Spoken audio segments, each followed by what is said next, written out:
check, 1, 2. Curious about real estate? Yes! Then you've come to the right place. Get the knowledge you need, get over the fear, and get started. This is the Michael Quarles Real Estate Show with your host, Michael Quarles.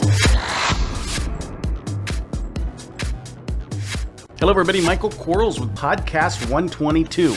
Today's podcast, we have the 5 questions sent in by real estate investors. And remember, if you have a question, send it to support@bsffacademy.com. Again, support@bsffacademy.com. Here we go. Question number 1. We know you buy houses in several states. Will you explain or walk us through how a closing works when you buy a house out of state? Well, great question.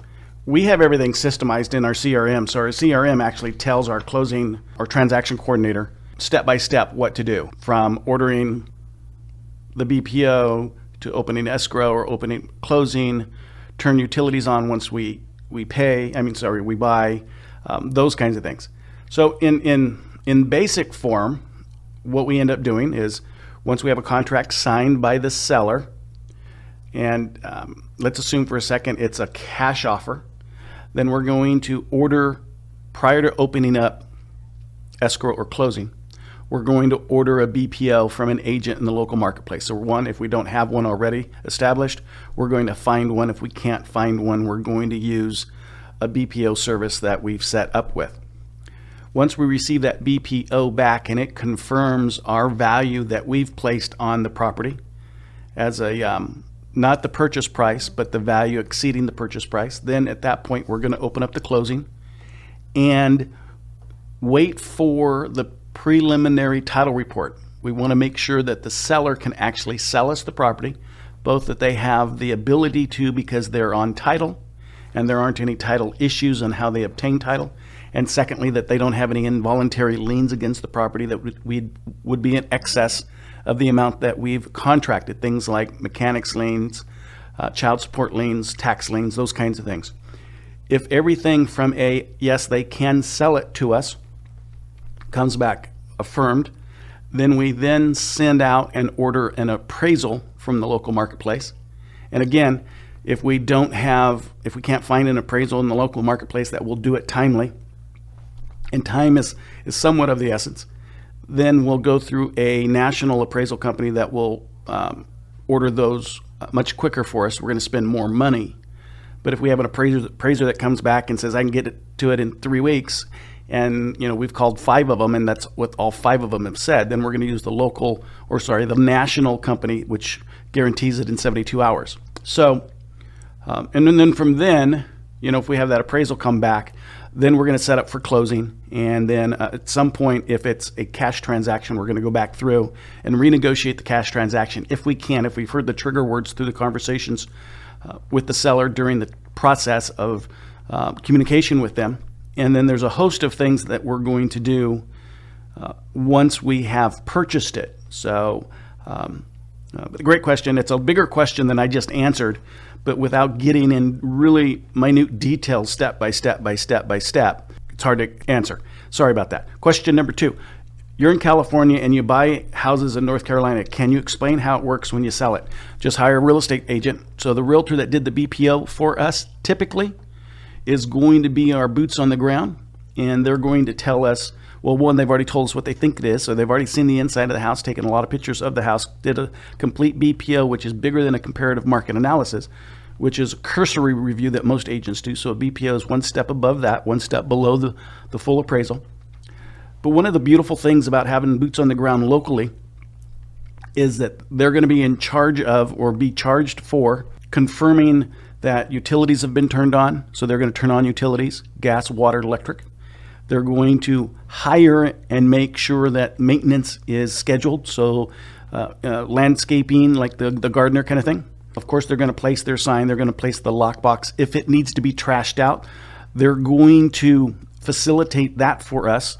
So besides just being the realtor who sticks the thing in the ground that says, hey, call me if you want this house, they're going to be like this little mini manager of our project out of state. And then they're going to send a contractor out to the property at some point and the contractor is going to give us an estimate of complete ARV repair, as if we were blind Helen Keller and they were just going to tell us exactly what they would do to the house to make it, the mansion that they think that it needs to be.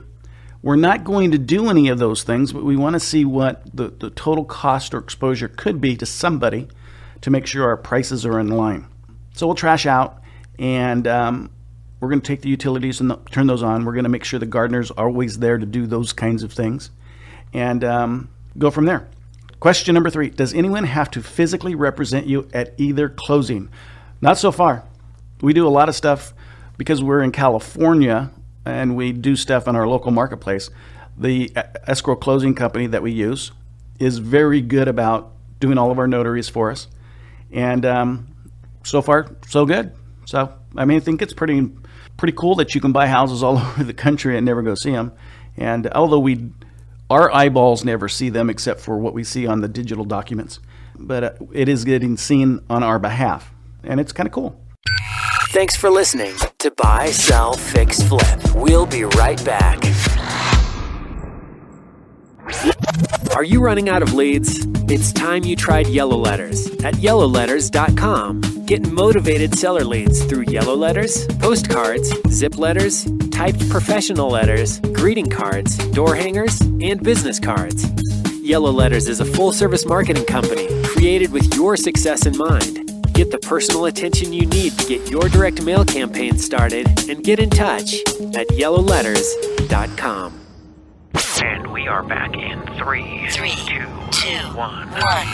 Question number 4. Can you share the specific valuation methodology you use with the 7 data points collected to determine the house value? Or do you just average all 7 of them together or weigh them differently? What we're looking for, and most all 7 of them are going to give us comparable sales. And we're looking for how the comparable sales match up against the algorithms that are used to determine the value. So most of the companies are going to use an algorithm. One of them we're going to determine ourselves and off of the data set, so it's not an algorithm based. We find that the algorithm based models are pretty consistent, but they're different. And I like the fact that they're consistent but different, because that means that they're not the same algorithm. But you always have to look at the underlying support docs. That's, the comparable sales. How far away from the property are they? How much they mirror the property, kinds of things. And how in line and in tune are they with what our knowledge is about doing a CMA or comparative market analysis. So as an example, we'll typically look at the high one and we're going to throw that one out because, we don't want to get stuck in highland. And we'll look at the low one and see why they supported the low one and if that's realistic or not. But we're going to find that there's some middle ground, and it's just at the end of the day, it's pretty much gut feel anyway. And if you have 3 comparable sales and they're all at 115, and the algorithm says you can sell your property for 122, it's probably 115. So I'm gonna change that 122 to 115. If I have another one, then they're all 112 and the algorithm says you can sell it for 109. I'll take 109 because that's, and so I'm going to start looking at that stuff that way. And keep in mind, that's one of the reasons it's very, very, very, very important to get the boot on the ground BPO. Again, that's the step above a comparative market analysis. And also confirming that with a professional appraisal. Now, also understand that appraisals are just opinions. You can have 2 distinctly different appraisals done on a piece of property. However, when we go through the 7 data sets and do our due diligence that way, and then we do our due diligence through the BPO, and then we do our due diligence through an appraisal, and we're justifying as we go, well, I'm pretty safe. I'm comfortable. Now, if we have something comes back and like as an example, the BPO can kick the deal. If the BPO is low, the deal's kicked. If the appraisal is low, the deal's kicked. So we always have to have that check and balance system, and you have to stick to it. Just because you think you know something, don't assume you do. We're not supposed to get emotionally attached. This is just a business model. It's like buying commodities. That's all this is. So don't get too wrapped up in what you think you know. Allow other people to change your opinion and rely on their opinion for your business model. Question number 5. How important is it to have different phone numbers for the various direct mail marketing pieces that go out? Well, I think it's highly important. Let's face it. It's so important that we have a different phone number on each piece, but we have a different phone number for each piece in each area. And we spend a bucket load of money on our phone bill, but man, we really need to know. The way our CRM system works is I can tell how many calls came in from one territory over another territory. I know which piece of mail works and is working better or worse. And man, we have to have that stuff. If you don't, it would be kind of like, and there's probably someone that you know who's like this, but every shirt in their closet's red. They're all polo red shirts, and every pair of pants, they're Levi's. And every pair of shoes are the same color and the same socks are the same. They don't have to worry about knowing anything different.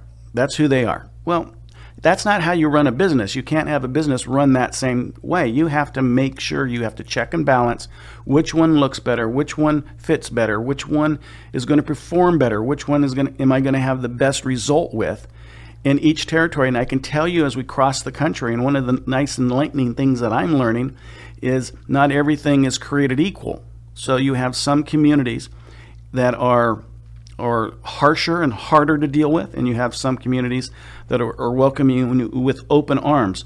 And you really need to know which ones do at which stage so that you don't kill an area too soon, because you could be hitting an area and it's not performing, and you think, well, gosh, I'm not going to hit that one again because that was expensive. Well, until you find out what works in that marketplace, you don't know. And if you leave too soon, everything you've invested is a waste of money. You've got to invest your dollar on a cycle and keep the cycle going until the cycle is at its end. And then you can determine, hey, if my 6 pieces didn't work in this marketplace sufficient, or in comparison to what they did in another marketplace, because it's all about return on dollar, then I'm going to move. But don't move too soon. Don't get too hasty on this stuff. We don't want to be that bouncing ball. We don't, that pinball machine. We want to have a very steady growth pattern. We want to know what we know.